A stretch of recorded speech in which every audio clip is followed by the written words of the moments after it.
Olá, caríssimos irmãos e irmãs, sejam bem-vindos a mais um dia da Liturgia da Palavra desta quarta-feira, dia 3 de junho de 2020. Bem, inicialmente tenho que pedir desculpas, né, porque me empolguei, 40 minutos de blá blá blá, né, porque assim, 40 não, acho que 35 minutos só fazendo pitacão, né, e nem era da Liturgia da Palavra, eu fiz um social e um histórico, assim, bem doido. Mas então, gente, como diz, foco na coisa, né? Vamos dar uma focada. Eu estou me utilizando para a liturgia da palavra o aplicativo da Canção Nova, que você pode baixar pelo Google Play ou pelo Apple Store, tá? Dependendo do sistema que você usa aí no seu smart, tablet, PC. E nesta quarta-feira nós vamos ter a cor litúrgica vermelha. Eu até estou gostando aqui do aplicativo porque agora o número, né, da data já aparece com a cor do dia, por exemplo, a cor litúrgica. Ontem estava com a cor verdinha, ou porque é tempo, já entramos no tempo comum e não temos oitavas de Pentecostes. E hoje é a cor vermelha, devido que vamos lembrar de São Carlos Vanga e seus companheiros, mártires memória, tá? São os santos do dia. Mas nós estamos na 9ª semana do tempo comum, tá bom? Pelo sinal da Santa Cruz, livrai-nos Deus Nosso Senhor de todos os nossos inimigos. Em nome do Pai, do Filho e do Espírito Santo. Amém. Vamos lá. Nesta quarta-feira, a primeira leitura é 2 Timóteo, capítulo 1, versículos de 1 a 3 e do 6 ao 12. Segunda carta de São Paulo a Timóteo. Paulo, apóstolo de Jesus Cristo, pelo desígnio de Deus referente à promessa de vida que temos em Cristo Jesus, a Timóteo, meu querido filho. Graça, misericórdia e paz da parte de Deus Pai e de Cristo Jesus nosso Senhor. Dou graças a Deus, a quem sirvo com a consciência pura, como aprendi dos meus antepassados, quando me lembro de ti, dia e noite, nas minhas orações.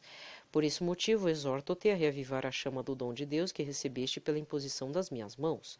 Pois Deus não nos deu um espírito de timidez, mas de fortaleza, de amor e sobriedade. Não te envergonhes do testemunho de Nosso Senhor, nem de mim, seu prisioneiro, mas sofre comigo pelo Evangelho, fortificado pelo poder de Deus. Deus nos salvou, nos chamou com uma vocação santa, não devido às nossas obras, mas em virtude do seu desígnio e da sua graça, que nos foi dada em Cristo Jesus desde toda a eternidade. Esta graça foi revelada agora pela manifestação de nosso Salvador Jesus Cristo. Ele não só destruiu a morte, como também fez brilhar a vida e a imortalidade por meio do Evangelho, do qual foi constituído o anunciador, apóstolo e mestre. Esta é a causa pela qual estou sofrendo, mas não me envergonho, porque sei em quem pus a minha fé, e sei em quem e tenho a certeza de que Ele é capaz de guardar aquilo que me foi confiado até o grande dia. Palavra do Senhor. O salmo desta desta quarta-feira, é o 122, com o refrão: Ó Senhor, para vós eu levanto meus olhos. Eu levanto meus olhos para vós, que habitais nos altos céus, como os olhos dos escravos estão fitos nas mãos do meu Senhor.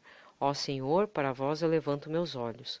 Como os olhos das escravas estão fitos nas mãos de sua senhora, assim os nossos olhos no Senhor até nós ter piedade.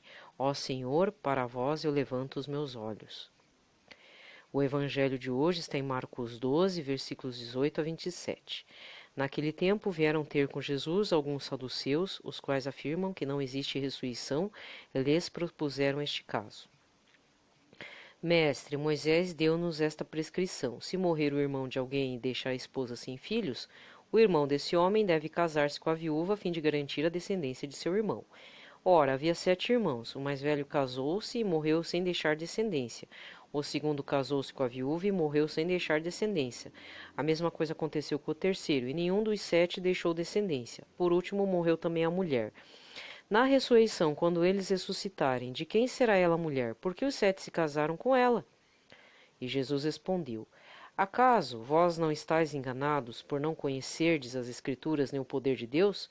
Com efeito, quando os mortos ressuscitarem, os homens e as mulheres não se casarão, pois serão como os anjos do céu. Quanto ao fato da ressurreição dos mortos, não leste no livro de Moisés, na passagem da sarça ardente, como Deus lhe falou: eu sou o Deus de Abraão, o Deus de Isaque e o Deus de Jacó. Ora, ele não é Deus de mortos, mas de vivos. Vós estáis muito enganados. Vós estáis muito enganados. palavra da salvação. Bem, aqui termina a liturgia da palavra desta quarta-feira, tá? Eu fiz um áudio longo ontem, então quem me acompanhou, né, não precisa me acompanhar se você não ouviu. E se achar o papo muito chato, esqueça. Mas vamos supor que você ficou com uma dúvida e eu esqueci realmente de falar quem que é o autor, né, de quem que eu me baseei para falar uma situação que eu vou trazer agora. Tem que fazer uma errata aqui. Eu citei sobre a República Velha, Primeira República, né, a instauração da República aqui no Brasil, com o Marechal Deodoro. E eu falei também que quando os republicanos, né, tiraram à força o imperador Dom Pedro II e sua família imperial aqui do Brasil, instauraram uma nova política aqui, eles queriam instaurar uma nova espécie de religião também. Da onde que eu li isso? Foi uma fofoca? Não, existe material. E aí eu vou dizer a bibliografia porque é uma errata. Tem 2 livros que falam a respeito, mas parece que esse autor que eu vou citar já escreveu várias outras obras, cujo foco é a Primeira República. Essa transição do Império Brasileiro, da família imperial, o fim dela, que tem a ver com o fim da escravatura, com a polêmica da princesa Isabel, que era a herdeira do trono, casada com um cara louco chamado Conde Deu. Era louco mesmo. Conde Deu era o terror, era o demônio na terra. A princesa Isabel era uma querida, só que estava pervertendo as situações também políticas, não estava muito agradável. E Dom Pedro II já estava velhinho, né? Ele era um ótimo governante. Ninguém queria tirar Dom Pedro II, mas o problema era a sucessão dele. E por conta disso forçaram a barra, né? Nós bem sabemos, houve o golpe lá dos militares e colocaram o Marechal Deodoro da Fonseca como primeiro presidente da República Velha. Então você procure um autor, né, meu irmão, minha irmã, né, se você gosta de história do Brasil, procure um autor chamado José Murilo de Carvalho. Ele tem 2 obras, das quais, por isso que eu citei isso, chamado, um livro chama-se A Formação das Almas e o outro livro é Os Bestializados. O título é meio chamativo mesmo, é para chamar atenção e você ter curiosidade de ler. É um historiador que, assim, é tranquilo de ler, tá? É tranquilo, porque tem uns trabalhos de historiadores que é bem difícil, bem complicado mesmo. Mas o senhor José Murilo de Carvalho é historiador especializado nesse período de tempo aqui da história do Brasil. Ele tem outros livros, tá? É pela editora Companhia das Letras. Esses 2 livros são da década de 90, 94, entre 94 a 96. Na época, para mim era novidade, né? Mas um trabalho muito bem feito. Ele vai falar da questão de por que nós vemos Tiradentes com aquela barba parecendo Jesus Cristo. Aquilo realmente é uma situação, eu não sei se o termo é sincretismo, mas eles realmente queriam transformar Tiradentes como se fosse uma espécie de Jesus. E a mulher com o bonezinho que está nas células de dinheiro por muito tempo, tem um nome.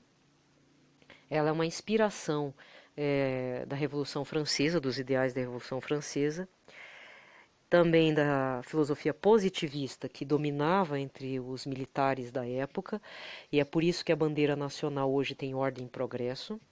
Isso é um lema da filosofia positivista de Auguste Comte, trazido por Benjamin Constant.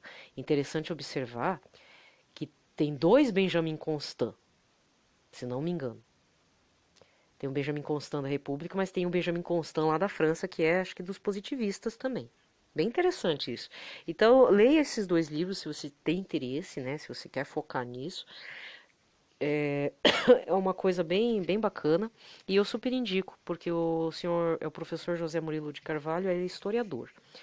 Tenho uma crítica a fazer, não tenho nada contra jornalistas, admiro muito o trabalho deles, mas aqui no Brasil, trabalho de história em que o jornalista faz, eu não concordo. Porque o historiador não faz trabalho de jornalista. E é uma crítica que eu tenho que fazer duplamente. Primeiro para a minha classe de historiadores e a crítica aos jornalistas que têm mania de fazer história do Brasil aqui no Brasil.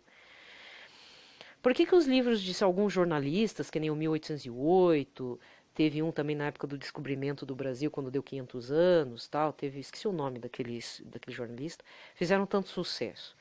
O jornalista, ele tem um jeito de escrever e também ele faz pesquisa de fontes, então, em parte, nós somos temos um trabalho muito parecido, só que o que muda é a questão temporal.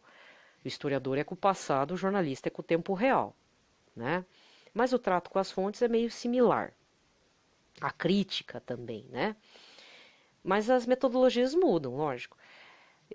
O jornalista ele tem um jeito de escrever que nos seduz. Lógico, ele tem que dar um título para a matéria, ele tem que dar um título para o livro, ele tem que chamar atenção, ele tem que fazer denúncia e também ele pode fazer isso num trabalho de história. Mas lembrando, quem tem a capacidade de fazer trato de fontes do passado é só o historiador. Tá? Então, eu falar a verdade, quando começa a exaltar muito um trabalho de um jornalista a respeito de um período lá da história do Brasil, por exemplo, eu fico com o pé atrás. Porque isso é um trabalho do historiador brasileiro. Isso acaba com a minha profissão, né? Eu mesmo não trabalho mais na área, mas eu conheço os métodos e eu tenho que ter uma certa ética. Isso é para mim antiético. E o historiador, caso vamos supor que caiu um historiador no meu canal, ou é um amante da história, por exemplo, gosta de história, e você quer fazer história, não tem problema, pode fazer o curso de história, preferencialmente aquele de pesquisa, né? Porque falta muito pesquisador na área. Da aula de história, para você ser um bom professor de história, você precisa também ter o lado da pesquisa, senão não sai nada que dê bom, né? Vamos só reproduzir livro didático aqui, não é certo. Mas vamos supor que caiu um historiador. Caríssimo. Aprende a escrever como jornalista. Aí teus livros vão fazer sucesso. Porque, gente, o que tem de... olha, o que tem de gente que gosta de ler coisa do passado, vocês não têm noção. Eu mesma sou uma, né? Por isso que eu trago história de santo. Tá? Então, a minha referência para a história do Brasil realmente é o senhor José Murilo de Carvalho. Até eu localizei uma entrevista no Roda Viva, no YouTube, vale muito a pena ver. E é muito, olha, esse período da história do Brasil, que é bem conturbado, eu acho que bom, o Brasil sempre viveu de golpe, né, desde o tempo de Dom Pedro I, né, quando ele deu o independência ou morte contra o pai dele lá que estava em Portugal, né, sempre foi assim, sempre foi assim. E por que eu estou trazendo isso à tona e ainda falando da maçonaria? Dom Pedro I, não estou falando Dom Pedro II, estou falando Dom Pedro I, o pai dele, né, que foi o primeiro imperador aqui do Brasil, que ele desvinculou, tinha os interesses locais do Brasil, dos brasileiros, do Partido Brasileiro, desvincular do Partido Português lá, por conta que não queremos mais ser colônia, submissos à corte portuguesa, certo? Então, era um grupo de intelectuais também, e trouxeram Dom Pedro I para ser maçom. Tanto é que Dom Pedro I, se você vê em qualquer vídeo do YouTube sério de história, vai descobrir isso, que Dom Pedro I foi maçom. Já começou ali, né? Por aí. Por aí a gente já tira muita coisa da história do Brasil, né? E aí eu tô passando outras informações, por exemplo, por que tem ordem e progresso na bandeira? E esses detalhes, o senhor José Murilo de Carvalho vai explicar muito bem. Não, eu não me lembro dele ter falado alguma coisa da maçonaria. Acho que ele não fala. Ele vai falar mais uma crítica aos militares brasileiros, republicanos, tanto militares como leigos, que estavam trazendo a filosofia de Comte, Auguste Comte, positivista, que praticamente era uma religião anticlericalista também, né? E queria inserir isso na política brasileira. Então é preciso ler essa obra para ver em que fonte que o senhor José Murilo de Carvalho colocou. Tá? Eu acho que na situação atual que nós vivemos é importante a gente estar lendo esse tipo de material, porque a gente está vendo uns extremismos estranhos, tá? E a gente também não pode colocar somente a maçonaria no pé da coisa. Tem outras coisas envolvidas que ficou meio que parado no esquecimento. E aí você vai começar a entender por que a cédula do dinheiro tem aquela mulher com o barrete, que a gente chama barrete, tá? Aquilo é um ideal da França, ideais franceses, que é um bonezinho, né?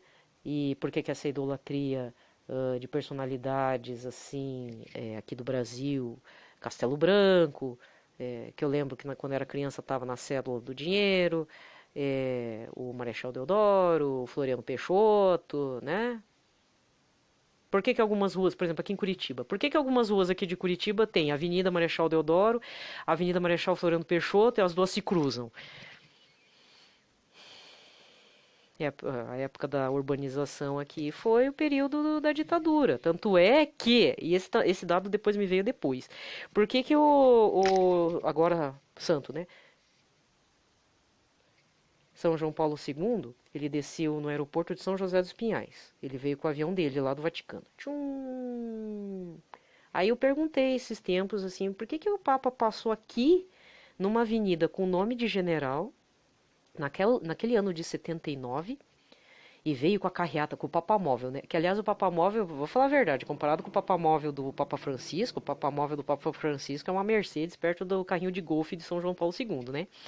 Tchan! Ele veio vindo. Veio vindo, depois passou por outra rua, acho que foi pela Marechal Deodoro mesmo, e eu não sei que caminho que ele pegou, que foi parar no Couto Pereira, né? O trajetão. Ele tinha que passar numa avenida com o nome de general porque era o período da ditadura militar brasileira. Era o governo de João Figueiredo. Até tinha um slogan, né? João garante. Ele garantia lá sementes importadas para plantio. É até engraçado ver o pronunciamento do presidente João Figueiredo. Nem se compara com o Bolsonaro. É bem interessante mesmo. Não era que era engraçado, era interessante. Mas era isso. Então tudo tem contexto, né, gente? As pessoas não se perguntam porque acham que não se interessa. Não é possível isso. Como diz minha mãe. Como é que a pessoa não lembra das coisas? E aí, tem gente com Alzheimer social. Tem gente que não quer lembrar nem do que comeu ontem, muito menos quem foi presidente de alguns anos atrás, né? Bem, chega. Então, se você não ouviu o áudio de ontem, não perca seu tempo. São 40 minutos de puro blá blá blá. Agora, se você ouviu e ficou com a purga atrás da orelha, e eu realmente falhei com relação à bibliografia da história do Brasil aí, da Primeira República, aí você vai nesse cara que eu falei, José Murilo de Carvalho e as obras dele. Tem mais material aí que ele lançou depois dos anos 90, vale muito a pena. Procure as entrevistas dele no a entrevista dele no Roda Viva da Cultura, ó, top de linha, tá? Vale muito a pena. Chega. Agora, né, vamos desejar tudo de bom aí para essa quarta-feira, para essa nona semana do tempo comum, rumo à Santíssima Trindade, que é domingo agora, tá bom? Um abraço a todos.